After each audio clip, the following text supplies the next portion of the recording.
diferentes en el sentido de que van a tener que ser útiles de una forma significante. ¿Qué quiere decir significante? Que tu cerebro nunca se va a olvidar porque es útil para algo. Es como cuando aprendes a manejar bicicleta, tal vez han pasado 10 años y no has manejado más bicicleta, pero ahorita si les digo, vamos a manejar bicicleta, los que saben manejar no necesitan haber repasado qué partes tiene la bicicleta, no necesitan haber repasado o entrenado un poco, no se van a caer ni nada. Eso es un aprendizaje significativo. ¿Y cómo podemos hacer que tu cerebro tenga ese aprendizaje significativo? Es demostrándole a tu cerebro que sirve para algo. El contenido, el aprendizaje que estás teniendo. ¿Y cómo hacemos eso? Apelando a tu motivación intrínseca. ¿Cuál sería tu motivación intrínseca? Básicamente, que tú has venido a estudiar medicina para ser un buen médico. Y un buen médico se resume en síntesis en un buen razonador clínico. ¿Qué es el razonamiento clínico? Es cómo hace un médico para llegar a un diagnóstico y cómo piensa para llegar a un diagnóstico. Y en este caso, nos debemos a nuestros pacientes para intentar hacer un diagnóstico causal, un diagnóstico etiológico. Porque generalmente viene el paciente, le duele, analgésicos, tiene fiebre, antipiréticos, le arde, tiene ardor en el estómago, antiácidos, tiene una infección, antibacterianos, o sea, al síntoma, el tratamiento, y no nos enfocamos a tratar de ir a la causa, a la etiología del problema. Entonces, para que estas clases sean muy fructíferas, para que les ayude, para que les sirva, deben de ser significativas. Significativa quiere decir que nunca se van a olvidar. ¿Cómo logramos esto? Que no se olviden y que no sea aburrido, monótono todo lo que se está llevando teóricamente. Tenemos que convencer a tu cerebro de que esto es útil para algo. Y en este caso, apelamos a tu motivación intrínseca. ¿Qué es lo que te ha traído para que estudies medicina? Y me imagino es que quieres ser médico, un buen médico. Ser buen médico significa ser buen razonador clínico. Ser buen razonador clínico significa llegar en el mayor número de veces a la etiología de la enfermedad, porque en teoría, si tú conoces la causa de la enfermedad y la puedes quitar, curas al paciente. Y habíamos quedado en el ejemplo de que un paciente que viene con una gastritis, un dolor, ardor, etcétera, etcétera, generalmente, si el médico le da un tratamiento signo-sintomatológico, ese tratamiento va a ser para toda la vida o en ocasiones que le esté doliendo o ardiendo, pero no ha ido a la verdadera causa de la enfermedad. Y es lo que generalmente simplemente hacen las farmacias. Vas a la farmacia y dices, me duele aquí, me duele acá. Ah, puede tomar esto. Ya se hacen consulta. Sin embargo, no deberían ni poder sugerirte ningún medicamento. Eso es contra la ley. El único lugar donde se permite hacer esas tonterías es en Bolivia. Entonces, hasta antibiótico te puedes recetar el de la farmacia sin problema. Y todavía que fuera el farmacéutico que ha estudiado 5 años a un nivel de licenciatura bioquímico que te está dando, que no puede porque no es médico, de todas maneras es alguien que es empleado de un farmacéutico que ha abierto la farmacia que te está recetando estas cosas. Entonces, habíamos visto y algunos de sus compañeros habían mencionado que un tratamiento no sintomatológico simplemente sería inhibidores de IBP, o sea, omeprazol, tal vez cambiar un poco la dieta, etcétera, etcétera. Pero eso le va a calmar ocasionalmente el dolor, la molestia, etcétera. Si nosotros hipotetizáramos, porque podemos hacer una hipótesis diagnóstica de la causa que está produciendo estos trastornos, estos dolores, esta sintomatología, ¿quién me puede decir alguna causa de este cuadro clínico? Como les digo, cuanto más, a ver, ¿qué dice Valeria? La más frecuente sería Helicobacter pylori. Ya, podría ser dentro de las etiologías, podríamos ver físicas, químicas, micrológicas, inmunológicas, psicosociales, neoflásicas, pero en este caso microbiológicas. Dentro de las microbiológicas, virus, bacterias, hongos o parásitos, estás diciendo bacterias. Dentro de las bacterias, estás diciendo que es el Helicobacter pylori. Con el omeprazol y dieta y analgésicos incluso, ¿vamos a curar al paciente del Helicobacter pylori? No, doctor, requiere antibiótico terapia. Exacto, porque tenemos que darle el tratamiento para la causa. Entonces, todo lo que aprendemos aquí en la parte teórica debe ser inmediatamente aplicado en un contexto real, en un contexto que te sirva para resolver un problema, y el problema es con tu paciente, y el problema es saber qué etiología tiene la enfermedad de tu paciente. Entonces, todo lo que aprendamos de aquí en adelante, que va a ser de las enfermedades infecciosas, las neoplásicas y la inmunología, las enfermedades inmunológicas, tienen que ir en esa línea, en ese contexto, en esa riel, vamos a hablar de razonamiento clínico. ¿Qué es el razonamiento clínico? Es como un médico hace para llegar a un diagnóstico. Y nosotros vamos a intentar privilegiar, intentar estimular a ustedes en el razonamiento clínico hipotético deductivo. No vamos a priorizar el método de patrón. ¿A qué me refiero con esto? Cuando se dice cómo un médico hace un diagnóstico, se dice muy fácil, ¿no? Con razonamiento clínico. Pero en realidad, ¿cómo lo hace? ¿A través de qué? ¿Qué pasos? ¿Qué actividades de pensamiento superior realiza? Es más complejo que eso, pero podríamos simplificarlo en dos teorías. El razonamiento clínico puede ser por el método hipotético deductivo o puede ser por el método de patrón. Por ejemplo, si yo les digo, paciente, hombre de la tercera edad, obeso, hipertenso, que se presenta a su emergencia, a la emergencia, tiene dolor precordial difuso, irradiado al brazo izquierdo, sudoración profusa, la frecuencia cardíaca está alta, la presión arterial está alta, tiene antecedentes de obesidad, de hipertrigliceridemia, tiene antecedentes de diabetes. A ver, Zulema del Rosario, ¿cuál sería tu hipótesis diagnóstica más probable?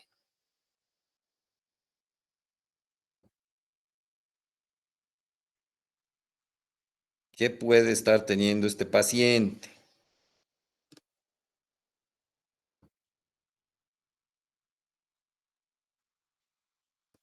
Nada, ¿no ven? Shirley, Aleida, Basualdo, ¿qué puede tener este paciente? Dolor precordial difuso, está agitado, es hipertenso, es diabético, es paciente de la tercera edad. Puede estar teniendo un infarto, doctor. Exacto. Ahorita has hecho, ¿qué dice que es el razonamiento clínico? ¿Cómo piensa un médico para llegar a un diagnóstico? Acabas de llegar a un diagnóstico, pero lo has hecho por el método de patrón, es decir, esto más esto igual a esto. Y no está mal, pero en general, cuando tú tienes cierto número de patrones, entonces eres un buen médico. Pero si viene un patrón, el que no conoces, entonces no vas a poder diagnosticar. Y como médicos no podemos conocer todos los patrones de enfermedad. Ejemplo, de hace unos años, la pandemia, no teníamos la menor pinche idea de cómo diagnosticar, de qué era, de cómo tratar y demás. E intentábamos usar patrones ya que preestablecidos y fracasábamos. Entonces, no es que es excluyente el método de patrón con el hipotético deductivo, sino que se complementa. Un buen razonador clínico, un buen médico, utiliza los dos. Mientras está analizando porque la ventaja del método de patrón es que es inmediato, es rápido. Eh, la desventaja es que necesita experiencia, y si no tienes experiencia y no conoces ese patrón, esa enfermedad, pues ya valió. ¿Qué ventajas tiene el método hipotético deductivo? Siempre vas a llegar al diagnóstico etiológico, pero tienes que tener condiciones como que conocer las materias básicas, no es decir, la rama de la rama de la rama de la arteria, que a veces está, a veces no está, la anatomía específica, no. Conocimientos básicos de las materias básicas, porque es un método de causa-efecto, de hipótesis-deducción, que tiene mucho que ver con cómo funciona normalmente un órgano, aparato, tejido, cómo funciona anormalmente un órgano, aparato, tejido, cómo se manifiesta morfológicamente y histopatológicamente esa enfermedad. Entonces, la ventaja es que puedes llegar al diagnóstico sin conocer el patrón de enfermedad. La desventaja es que necesitas conocer las materias básicas y además es un método exhaustivo, es decir, que puede tardar mucho más. Para no hacerlo más largo, si yo les dijera que este paciente no tiene infarto, así, ya hemos hecho su electro y sus enzimas cardíacas, ¿en qué otra cosa podrían pensar entonces? A ver, Samuel Luis Pazzi, ¿qué dices?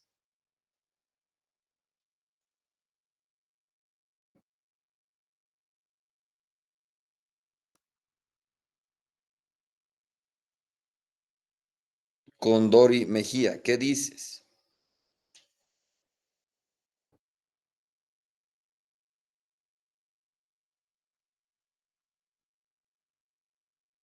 Richard Rocabado, ¿qué dices?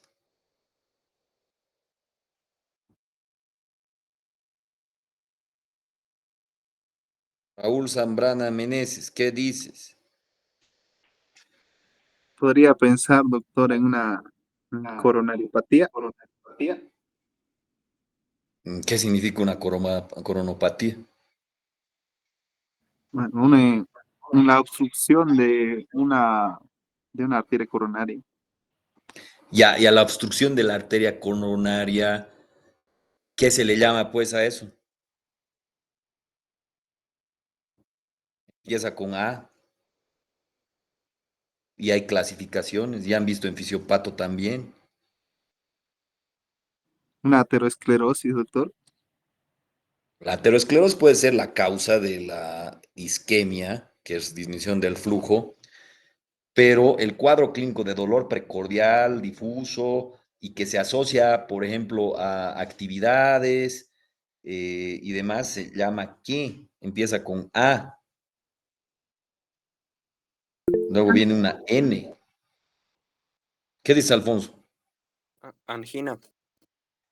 Angina. Podría ser una angina y ustedes, por si acaso, la anatomía patológica, que es la expresión de la morfología de la enfermedad, es el último eslabón de una cadena de eventos etiológica, una causa que puede producir una disfunción, a lo cual se llama fisiopato, y esa disfunción puede producir una morfología, una expresión morfológica tanto macro como micro. Primero puede ser microscópica, luego puede ser macroscópica.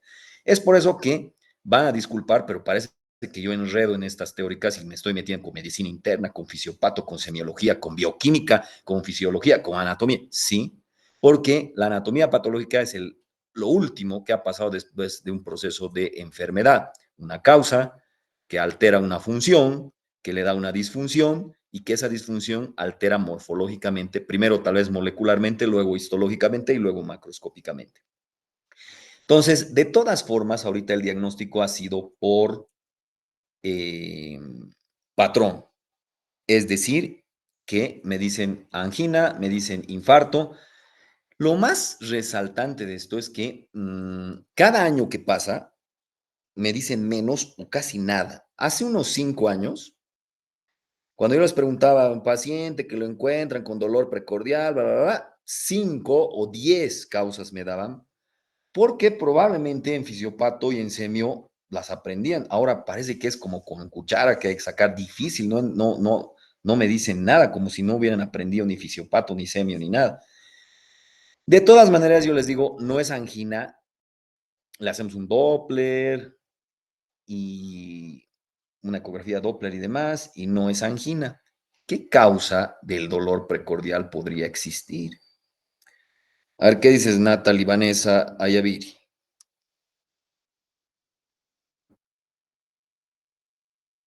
Doctor, buenas noches. Afuera. Eh, ¿Cómo? Casi te afuera, te digo, ¿qué causa podría ser? podría ser igual un émbolo que estaba viajando, un coágulo, Pero para acabamos de producir hacerle temperatura. una ecodoppler.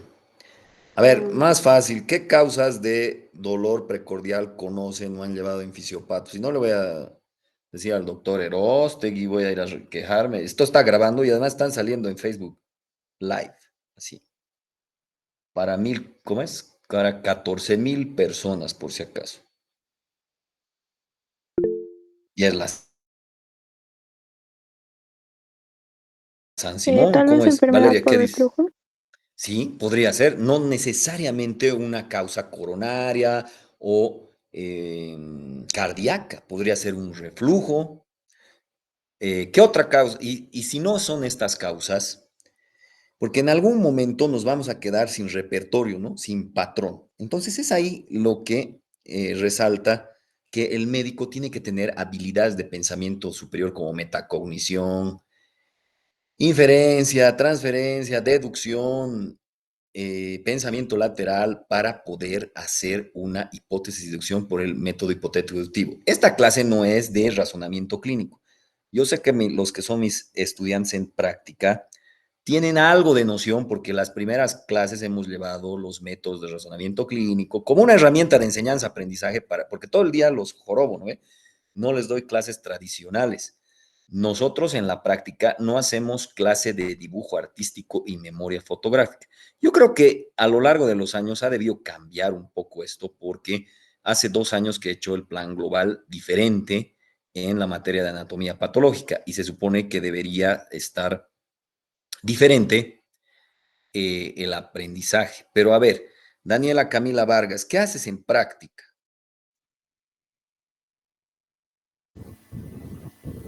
Buenas noches, doctor. En Hola, práctica, justamente yo soy su estudiante y como dice, ya. nosotros no avanzamos como tal lo que está en el libro, sino que nos vamos más allá de lo que nos va a servir en la práctica médica.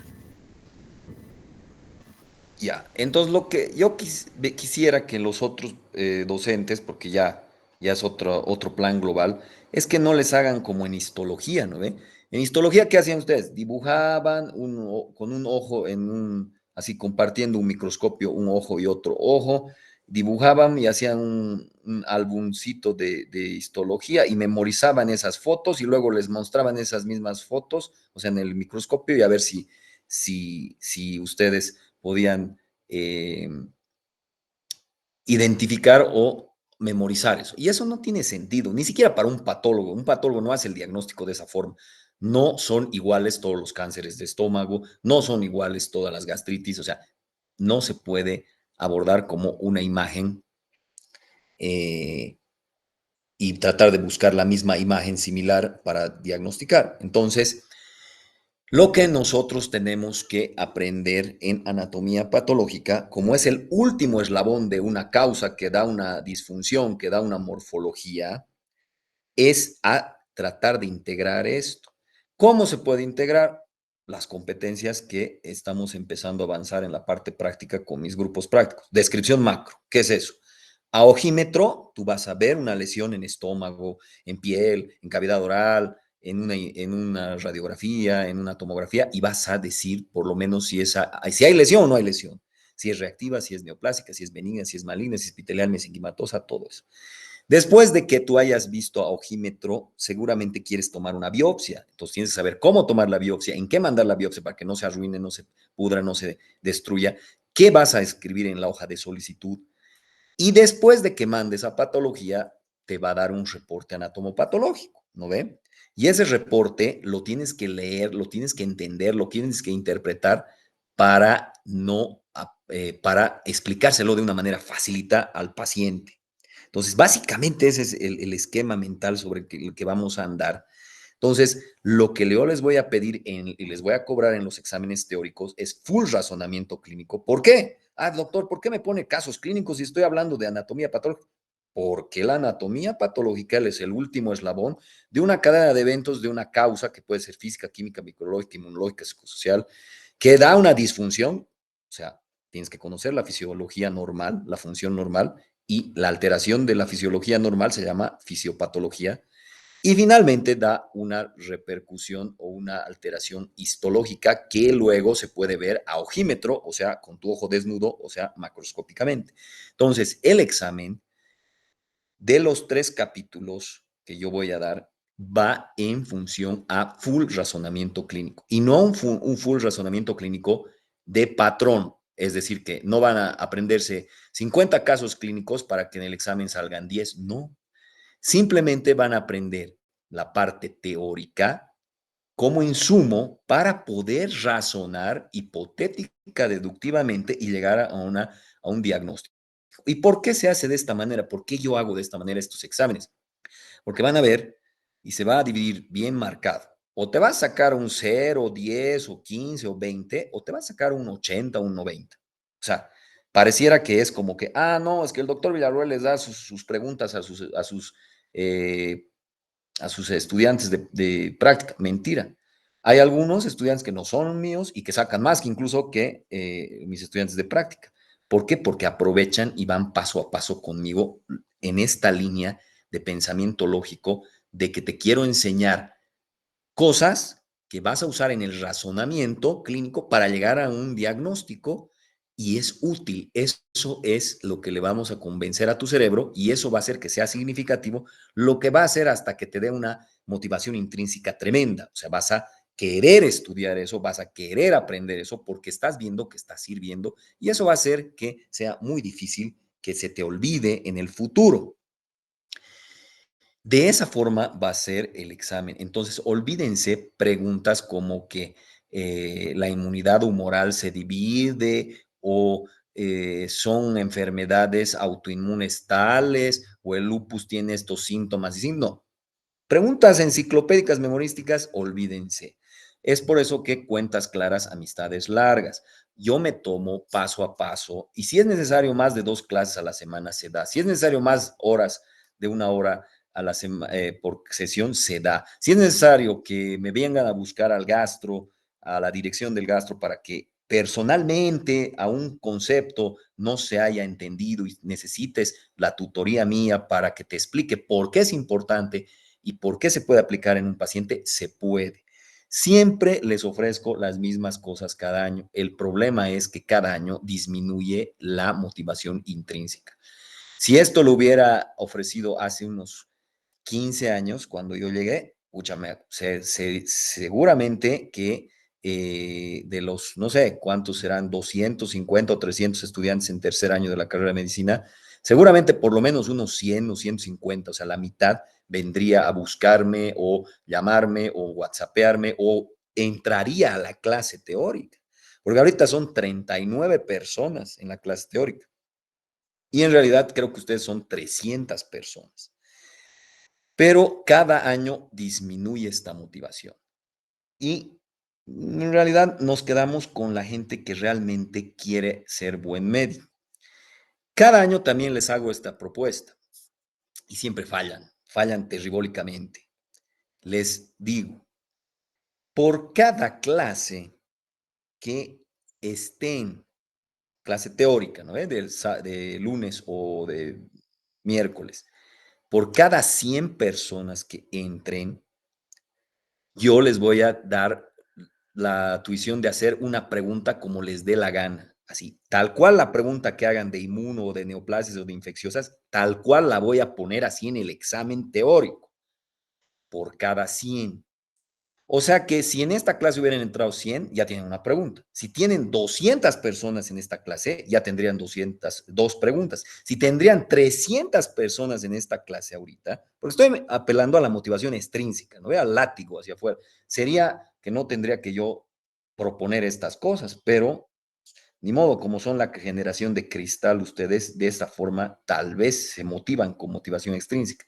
Entonces, si esta clase habrían 300, imagínense, ya tendrían 3 preguntas de las 50 que voy a hacer. Ahora, si por ejemplo, el miércoles más hay 300 personas, ya tendrían 6 preguntas, imagínense, 6 preguntas en una semana. En un mes o en 4 semanas tendrían 24 preguntas, tal cual, así, no, yo, palabra dada, palabra empeñada, palabra dada. imagínense si ya son 8 semanas que hay 300 gentes, tendrían todo el examen en sus manos. Eso se los estoy ofreciendo y van a ver que van a fallar garrafalmente. Ahora todos me van a decir, hasta a mi abuelita le voy a dar pues, el link, ¿no ve? Para que entren y sean más de 300. Sí, no soy tonto. Como ahora voy, basta que falle uno, esa es la otra condición. Seguramente la siguiente clase van a haber 100 mínimo, ¿no ve? O sea, o tal vez 300, nos van a dar 3 preguntas pero si yo agarro y, por ejemplo, voy, no sé, y le digo, no, a ver, a Edwin Leonardo Melgar, ¿estás ahí?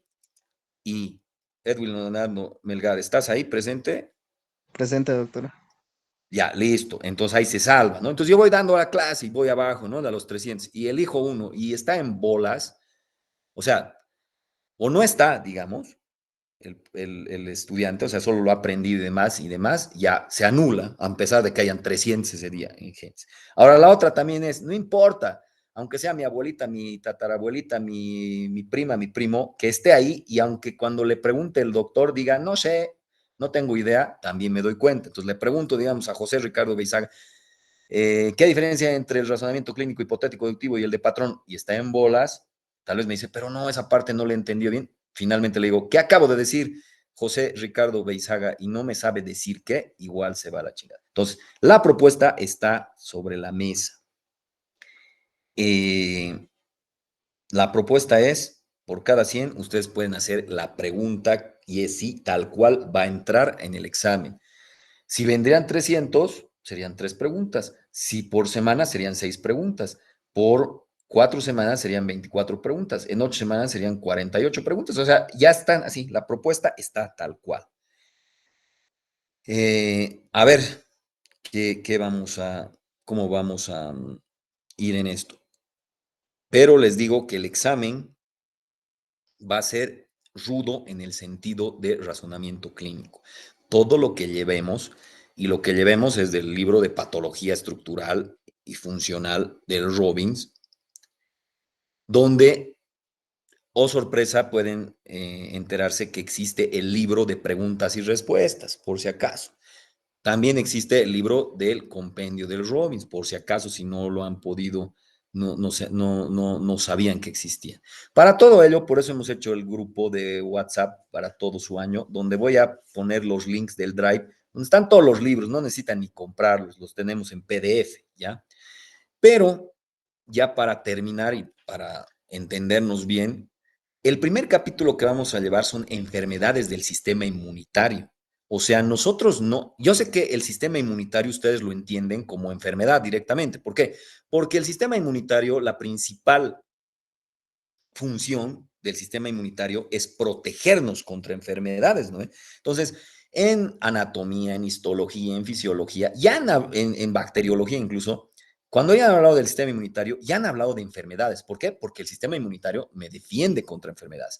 Pero que quede bien claro, el capítulo de inmunidad no es de la inmunidad normal que me protege de enfermedades normalmente, sino que es de patologías de la inmunidad. ¿Qué quiere decir esto? ¿Cómo funciona anormalmente el sistema inmunitario? La disfunción de ese sistema inmunitario, y eso es una enfermedad en sí. Entonces, no vamos a aprender, como están acostumbrados, que el sistema inmunitario, que los tipos de inmunidad, no, estamos hablando de las patologías del sistema inmunitario, de las enfermedades del sistema inmunitario. Y la red semántica, la riel sobre la que vamos a correr para que no nos compliquemos, para que no nos enredemos, es que las enfermedades del sistema inmunitario se clasifican en tres categorías. Una categoría es que el sistema inmunitario reacciona exagerado y sin motivo a lo que nosotros le llamamos las hipersensibilidades. Ejemplo claro, conciso y preciso. Una alergia. Alergia al polen. El polen no te hace nada, no es una bacteria, no es un virus, pero reacciona y si se puede cerrar tu vía aérea superior, te puedes morir. Esas son las hipersensibilidades. Lo contrario de las hipersensibilidades, las inmunodeficiencias. Es decir, ya no es que haya no exagera, sino que es deficiente, es poquito. Y eso puede ser no solo por VIH, todo el mundo está acostumbrado. Inmunodeficiencia, sí, SIDA, VIH. No, existen más causas, más enfermedades de inmunodeficiencias. Y la tercera categoría, cuando no es ni más ni menos, sino cuando el sistema inmunitario no reconoce a tu propio tejido, no reconoce a tus propios antígenos, pierde lo que nosotros llamamos la tolerancia a esas enfermedades. Esa categoría de enfermedades se llama enfermedades autoinmunitarias. Entonces, en resumen, ¿cuáles son las tres categorías que vamos a aprender de enfermedades inmunitarias? Hipersensibilidades, exageros, contrario, inmunodeficiencias. Y cuando no es ni más ni menos, es cuando pierdes la tolerancia a tu propio tejido, las enfermedades autoinmunes. Si ustedes ven en el libro el número de hojas de las enfermedades inmunitarias, se van a asustar, les van a dar un ataque cardíaco. Es mucho más. El capítulo de neoplasias, inmunología y infecciosas es mucho más en hojas que todo lo que han llevado hasta ahora. Y con eso no les quiero asustar, sino que de hecho ya es copioso, es amplio, pero además parece chino mandarín a veces si no tienes buenas bases de histología, de fisiología, de bioquímica. Entonces, ¿cómo va a ser nuestra estrategia de aprendizaje en estas enfermedades, en estas tres categorías? Si ahorita yo les digo el lupus, el Sjögren, el tal enfermedad, talarara, incluso una enfermedad así súper rara, con un nombre bien raro, se van a conmocionar, se van a congestionar, no van a poder aprender esto. Pero les voy a dar un tip muy importante en las enfermedades inmunitarias. En general, cuando un médico ve una enfermedad inmunitaria, al pobre paciente lo hace rebotar de un lado al otro. Es decir, como su mecanismo de patrón está diagnosticando, es decir, ya, dolor, faringe, no sé qué, ya, amoxicilina y paracetamol le voy a dar, ¿no? A todo le queremos dar antibiótico y paracetamol ya. Un AINE, un antiinflamatorio no esteroideo y un antibiótico, a todo le queremos dar eso, ¿no? Y la mayoría de las veces todo se arregla así. La verdad les voy a decir sinceramente. A un paciente lo puedes arreglar con antibióticos y con antiinflamatorios, ¿no? Pero llega un momento donde el patrón ya no funciona porque es otra cosa. Y esto es en general cuando nos pasa la enfermedad, las inmunitarias. Las enfermedades inmunitarias son poco frecuentes. Entonces, cuando tú lo ves, lo confundes con una faringe, con una itis, o con una hiperplasia, una hipertrofia, una metaplasia, con todo lo que sabes que es usual. Pero las enfermedades más comunes, la que vemos cada día, son las itis. Si no me crees, acuérdate cualquier enfermedad que hayas tenido, vas a decir que termina en itis. Duodenitis, faringitis, amigdalitis, conjuntivitis, dermatitis, apendicitis, todas las itis. Entonces, por eso es que cada vez que viene un paciente ya estás escribiendo su paracetamol y su antibiótico, ¿no ve? Porque las itis, la causa más frecuente es la microbiológica y la causa más frecuente con la que se complica microbiológicamente un paciente es con bacterias, ¿no? Entonces, por eso antibiótico le das. Entonces, en ese sentido, las enfermedades inmunitarias generalmente las confundes y les das antibiótico y su paracetamol y no las curas. Entonces, son poco frecuentes y por eso no están en tus patrones. Entonces, tienes que usar tu método hipotético deductivo para llegar al diagnóstico. Son poco frecuentes y el pobre paciente ya le has hecho de todo, los rebotas a todos los médicos, a todos los estudios y no le das el diagnóstico, sino hasta que es demasiado tarde y trágico y muere el paciente. Entonces, estas enfermedades son poco frecuentes y además son complicadas, porque si tú lees tu libro vas a ver un chingo de hojas. Pero ¿cuál es nuestra estrategia significativa para que no se te olvide nunca esto? Como tenemos las tres categorías, nosotros vamos a aprender el mecanismo de lesión, la patogenia de una categoría, hipersensibilidades. La otra categoría, inmunodeficiencias. Y la otra categoría, autoinmunes. Vamos a aprender la patogenia, el mecanismo de lesión, y no vamos a aprender de memoria, ni les voy a mencionar, ustedes van a deducir los posibles signos y síntomas que va a tener este paciente. ¿Por qué? Porque van a saber el mecanismo de lesión. Y como saben el mecanismo de lesión, ustedes van a deducir los posibles síntomas y signos de las categorías en general. Como saben cuál es el mecanismo de lesión, ustedes van a deducir el tratamiento. Si es inmunomoduladores, si es corticoides, si es blanco molecular. Yo sé que ahorita eso es chino mandarín para ustedes, pero al terminar el curso teórico van a ver que van a estar capísimos en esto. Entonces, si yo aprendo el mecanismo de lesión de la categoría hipersensibilidad, inmunodeficiencia, autoinmune, puedo deducir los síntomas y signos sin tener que aprendérmelos de memoria y puedo deducir también el tratamiento para la categoría de hipersensibilidad, inmunodeficiencia o autoinmune sin necesidad de aprendérmelo de memoria. Entonces vamos a aprender esas categorías así grandemente y simplemente después, cuando esté claro, conciso, preciso, macizo esto y significativo, porque siempre lo vamos a hacer poniendo en contexto clínico para que estimulemos el razonamiento clínico en ustedes. Después, lo único que hay que hacer es listar. Tal enfermedad, Sjögren, ¿en qué categoría es? Categoría hipersensibilidad, categoría autoinmune, categoría inmunodeficiencia, listo, es categoría tal. Entonces los síntomas y signos deben ser tales, porque son genéricos, es usuales, son en general. El tratamiento va a ser también similar. Y si alguna que otra cosita en cada enfermedad, vamos a tener que poner un asterisquito diciendo, además de lo que ya sabes de esta categoría, vas a tener que aprender que se trata de esto, del otro. En los libros, en los artículos, en las publicaciones, generalmente hay conflictos cognitivos. Por ejemplo, ahorita ya con eso cerramos.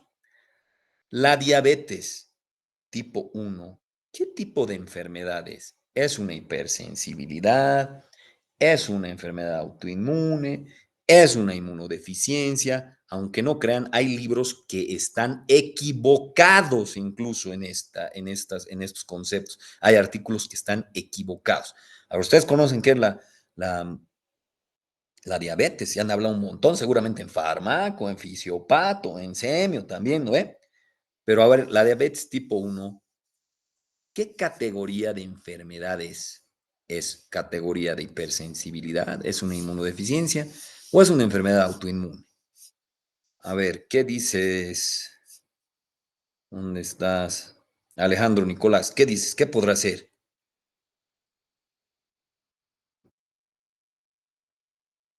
¿Ya te has ido, Alejandro Nicolás? No, doctor, buenas noches, disculpe. ¿Cómo es? ¿Cuál puede ser? ¿Podría ser más una enfermedad autoinmune, tal vez?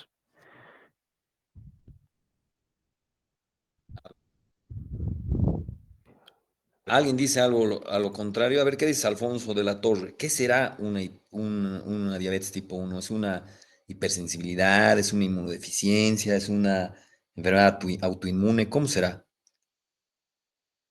La mayoría de los libros creo que la describen como autoinmune, pero por la naturaleza de la pregunta supongo que es otra la respuesta. Muy bien pensado, en verdad, en serio. Ahora, quedamos con esta pregunta en el aire y vayan a preguntarle a sus docentes de semio, de fisiopato, de farmaco, a ver qué jolgorio de respuestas les traen, porque deberían estar, si estás enseñando estas enfermedades, deberías entender a cabalidad de qué se trata. Y no solo pregunten a sus docentes, también hagan una búsqueda, aunque sea un googlazo, ¿no ve? A ver qué dicen un googlazo, a ver qué dice el propio libro del Robbins, o a ver qué dice mi Katsun, o a ver qué dice, no sé si tienen el Harrison de medicina interna, si no lo tienen ya lo deberían tener. Entonces, quedamos claro. Los exámenes son de razonamiento clínico. No es que se me ocurre para hacerme al capo de que, mi examen va a ser más hijo de la chingada y por eso voy a ser mejor docente y más capo y más importante, como lo que pasa en farmaco, ¿no ve? Si ahorita les digo, ¿cuál es su materia troncal? Seguro que todos van a responder farmaco, ¿no ve? ¿Y por qué? Porque es de la chingada, está difícil, pero lo hacen difícil. Porque en realidad, ¿cuál sería, si ustedes tienen su objetivo bien claro? Yo quiero ser un buen médico. ¿Qué es ser un buen médico? Ser un buen razonador clínico. ¿Qué es ser un buen razonador clínico? Llegar al diagnóstico etiológico de la enfermedad. Dentro de todas sus materias que están llevando en tercer año de la carrera de medicina, ¿cuál sería su materia troncal? ¿Cuál me ayuda para mi objetivo final, que es ser buen médico? A ver, ¿qué dices, Alison Coral?